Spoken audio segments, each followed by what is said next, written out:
Monsieur le recteur et à travers vous toute la communauté universitaire,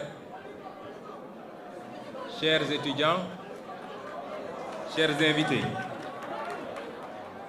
Je disais hier au président Mélenchon, et je préfère l'appeler président, que je n'ai ni son éloquence ni son art oratoire, et c'est pourquoi probablement je vais me cantonner à mon texte. Pour ne pas risquer de me perdre, j'aurai moins tendance à l'articulation physique, pour la simple raison que désormais nous avons un pays à transformer et je peux assurer tout le monde que nous allons transformer ce pays.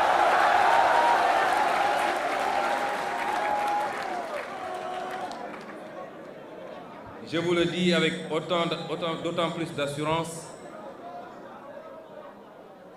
que ça fait à peine un mois que nous sommes aux affaires.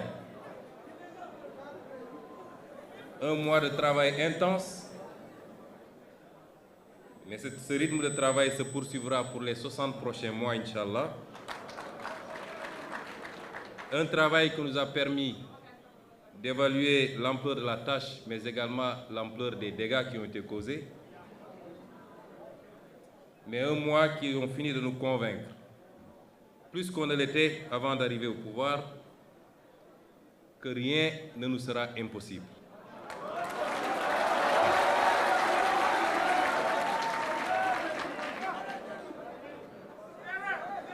Je parle avec beaucoup de calme également parce qu'au-delà d'un pays à transformer, nous avons un continent à inspirer.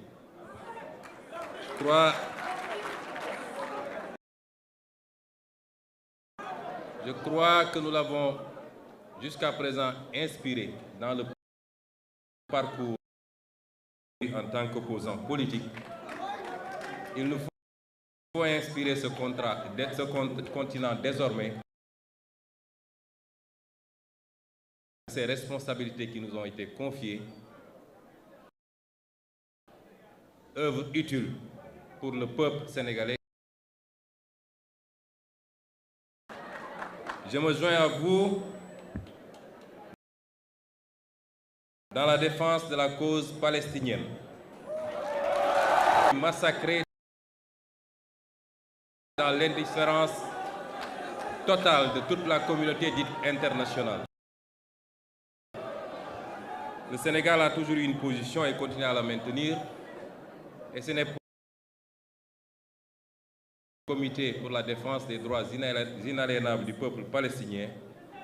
Ce comité est Son Excellence le Président Bassirou Diomaye Diakhar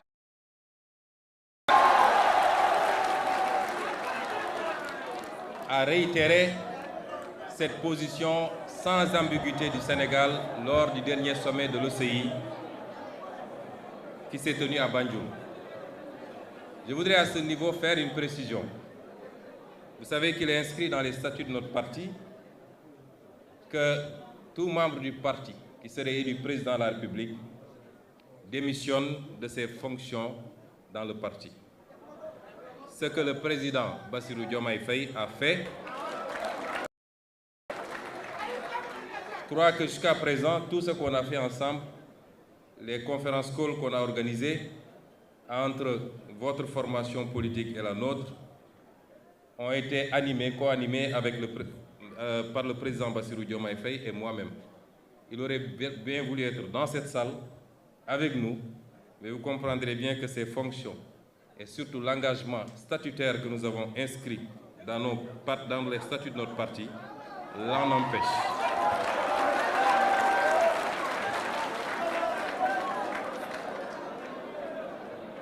Les lignes que je vais lire tout à l'heure, Monsieur le Président Mélenchon, ont été rédigées le 26 juillet 2023, c'est-à-dire 2 jours avant mon arrestation ou mon kidnapping, comme je l'appelle.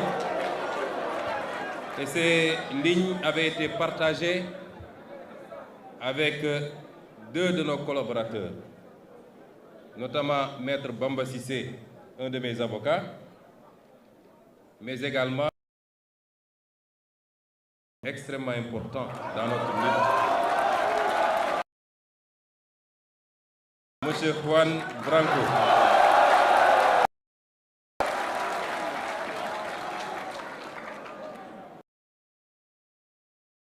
D'échanger sur l'avenir des relations entre l'Europe et l'Afrique, mais il faut entendre plus particulièrement les relations entre la France et l'Afrique et entre la France et le Sénégal.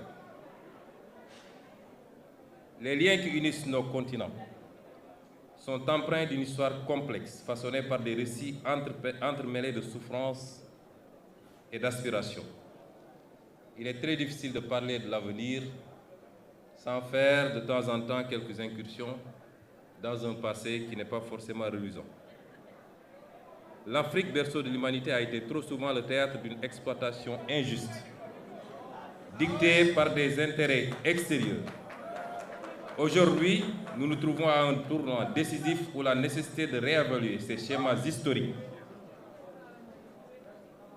et de promouvoir un partenariat équitable s'impose avec une urgence sans précédent. Je saisis cette tribune pour souligner l'impératif d'adopter une approche nuancée et inclusive dans notre analyse des relations Afrique-Europe. Trop souvent, les discours simplistes occultent la richesse des interactions passées et présentes entre nos continents. Reconnaître les erreurs du passé, tout en saisissant les opportunités de collaboration future, constitue un impératif moral et politique.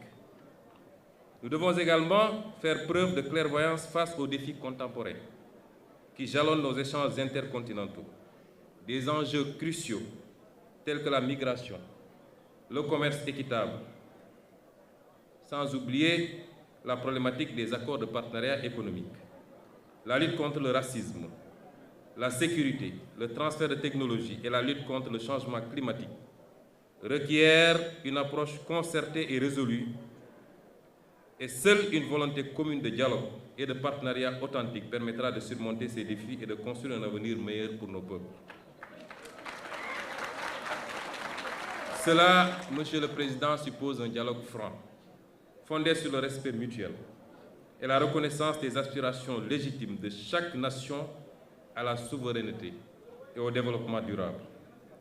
Je tiens à saluer la présence distinguée de cette délégation de la France insoumise sous votre direction. Messieurs, Mesdames, nous sommes les architectes de notre destin commun. Ensemble, nous avons le pouvoir de bâtir un avenir où les relations entre l'Afrique et l'Europe seront fondées sur la justice, la solidarité et le respect mutuel. Permettez-moi également de souligner l'importance, au-delà des politiques,